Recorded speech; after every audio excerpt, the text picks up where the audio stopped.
J'ai lancé la vidéo.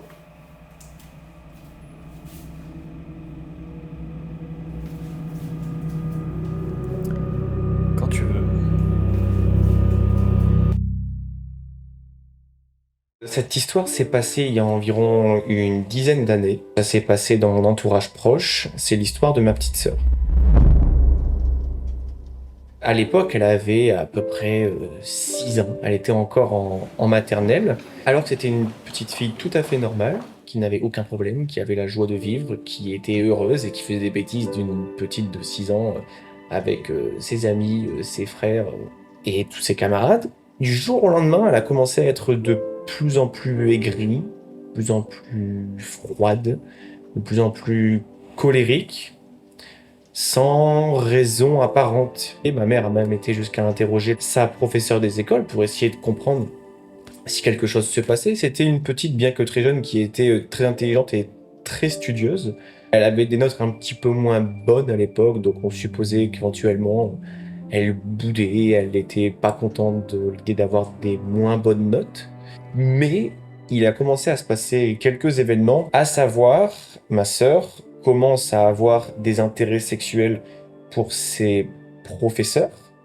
Ma mère totalement perturbée, dans l'incompréhension la plus totale. Elle a commencé à essayer de vouloir se renseigner auprès du médecin, auprès du pédiatre. Dans l'immédiat, on partait plus sur l'idée d'une petite trop curieuse, en avance sur son temps, on restait sur ses propos très cohérents. Mais ça a continué à se dégrader. Ma mère m'avait raconté à l'époque qu'ils étaient en train simplement de faire les courses. Et ma petite sœur a regardé ma maman en lui disant: «Maman, tu vois le monsieur qui est là-bas? J'aimerais bien qu'il me touche.» On se doute bien que quand c'est sa propre famille, on leur fait aveuglément confiance. C'est une personne lambda qui vous raconte ça, on se pose la question, on remet en doute. Là, c'est ma propre mère qui me raconte que ma propre petite sœur a eu ce genre de propos du haut de ses 6 ans. Là, ça commence à être vraiment inquiétant. Je me disais qu'elle faisait et disait tout ça pour se rendre intéressante. Je révoquais toute notion d'éléments surnaturels ou de troubles psychologiques ou de je ne sais quoi d'autre, jusqu'à ce que ma mère surprenne ma petite sœur en train d'observer mon père en train de se doucher, alors que personne ne la regardait. Personne n'était là pour observer ce qu'elle faisait, donc il n'y avait pas de raison pour qu'elle fasse ça. Dans la foulée, encore plus bizarre, elle a commencé à avoir des démangeaisons au niveau de l'entrejambe, à avoir des espèces d'odeurs et de sécrétions au niveau vaginal, comme si elle avait eu une MST. Mais pourquoi il venait à y avoir des conséquences physiques et génitales dans cette période-là précisément? Ça commençait à être vraiment dérangeant, vraiment inquiétant, et là on basculait dans l'irrationnel. Qu'est-ce qu'il se passe? À partir de ce moment-là, ça a été de pire en pire. Ma sœur a commencé à faire d'énormes crises d'angoisse, à faire d'énormes terreurs nocturnes, à avoir des comportements démentiels. Quasiment toutes les nuits, des terreurs nocturnes violentes, à la retrouver transpirante de sueur, tremblante comme si elle avait vu je ne sais quoi pouvant l'agresser.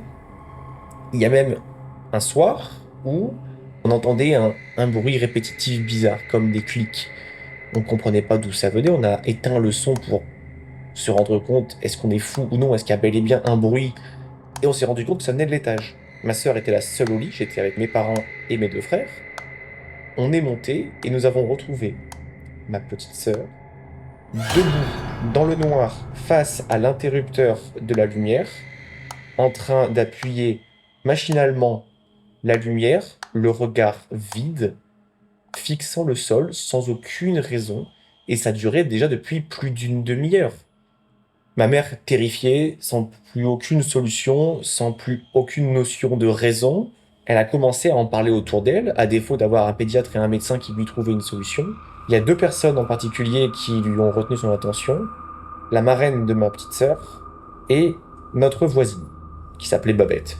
Et cette Babette en question a toujours vécu à côté de la maison dans laquelle nous vivions à l'époque. Ça fait plus de 40 ans qu'elle y est, et après avoir entendu l'histoire que nous vivions avec ma petite sœur, elle a commencé à blanchir parce qu'il se trouve que, il y a une trentaine d'années avant que nous soyons dans cette maison, il y avait une dame qui vivait seule avec ses 2 enfants. Sauf que cette dame en particulier avait des attouchements incestueux sur ses enfants qui, après avoir été placés, cette dame s'est pendue dans la chambre de ma sœur.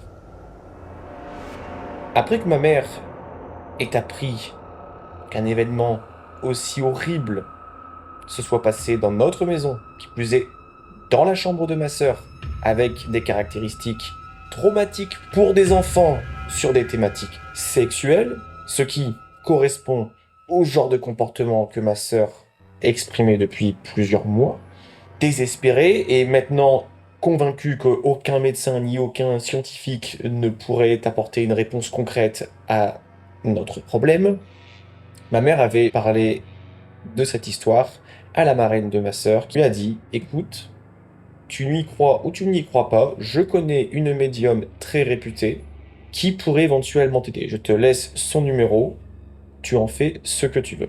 Ma mère a toujours eu ce numéro avant même d'avoir eu la version de notre voisine. Et après qu'elle ait appris qu'effectivement une personne se soit suicidée dans la chambre de ma sœur, elle s'est dit: j'ai rien à perdre, je vais appeler cette dame. Quand elle a appelé cette dame, ma mère a à peine eu le temps de demander de l'aide ou d'expliquer la situation. Vous y croyez ou pas, cette dame, cette médium au téléphone a dit à ma mère: je pense savoir ce que vous avez, arrêtez-moi si je me trompe, vous avez un problème avec votre fille. On peut toujours s'imaginer que c'est un hasard, il n'empêche que la probabilité que une des premières phrases que cette médium, c'est de préciser qu'il y a un problème avec, du coup, ma petite sœur. Désarmée et convaincue que une solution s'ouvre à elle, ma mère prend rendez-vous, va voir la médium avec ma sœur, explique la situation, discute, échange, et lui propose de faire un deuxième rendez-vous pendant lequel ils vont s'occuper du cas de ma sœur, avec ce qui s'apparentera littéralement à un exorcisme.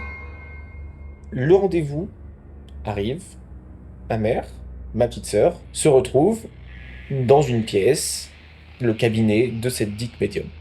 La médium demande à ma sœur de s'installer dans les espèces de lits, une place surélevée sur lesquels on met les petits papiers sulfurisés. Et elle commence à expliquer à ma sœur ce qui va se passer. Elle essaie de la détendre. Elle est très pédagogue. Elle lui raconte qu'elle va être là pour l'aider, qu'elle n'a pas à s'inquiéter, qu'elle ne va pas avoir mal, qu'elle ne va pas souffrir, que ça va bien se passer.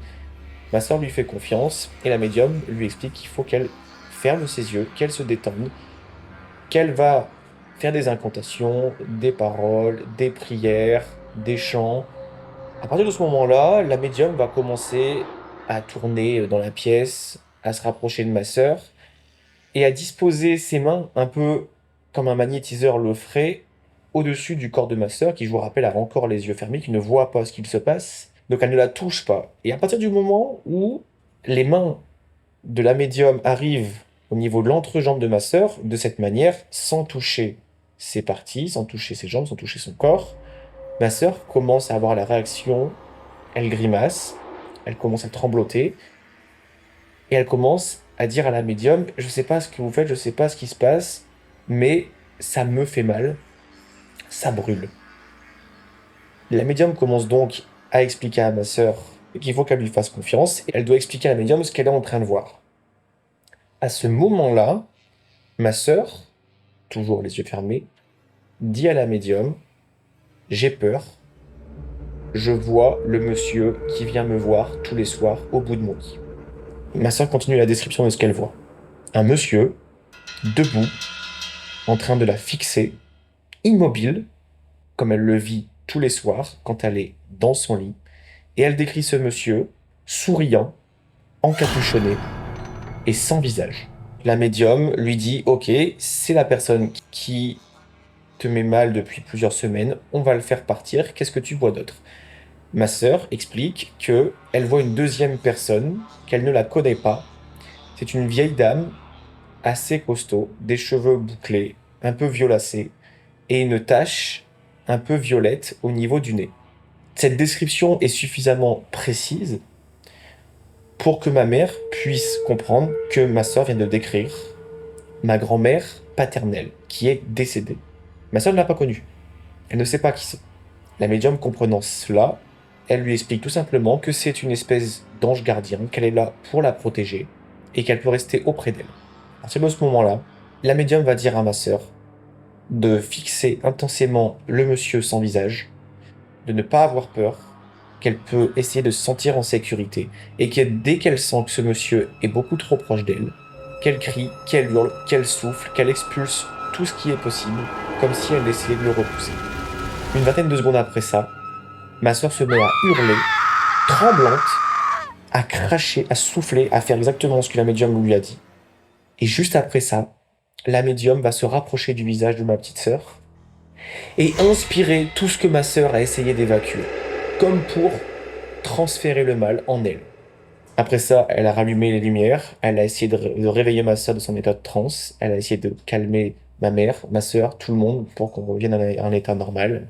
Et elles ont fait un débrief. Pendant une vingtaine de minutes, ma sœur se sentait relativement bien, ma mère encore un peu choquée évidemment, mais après cette vingtaine de minutes, la médium s'est mise à vomir face à ma mère, des vomissements verdâtres étranges, lui expliquant que c'était normal, que c'était toutes les ondes négatives qu'elle avait absorbées, que toutes les semaines elle se faisait bénir par un prêtre parce qu'elle absorbait beaucoup trop d'ondes négatives, d'entités, etc. Et que c'était son corps qui réagissait. Voilà les faits. Voilà ce qu'il s'est passé. Voilà tous les événements. On y croit, on n'y croit pas. Ce qui a été le plus déroutant, c'est que si on part du côté surnaturel, que ma sœur a bel et bien visiblement, comme l'a dit la médium, été finalement possédée puis exorcisée, il se trouve que la résultante a été que cela fonctionnait et que du jour au lendemain, ma petite sœur est redevenue une petite fille normale qui ne faisait plus de terreur nocturne, qui retrouvait un comportement normal avec une curiosité sexuelle inexistante et qui recommençait à être joyeuse, souriante, heureuse, à vouloir s'amuser avec ses camarades, ses frères et sa famille, sans être perturbée par des colères et des aigreurs irrationnelles pour une petite fille de 6 ans.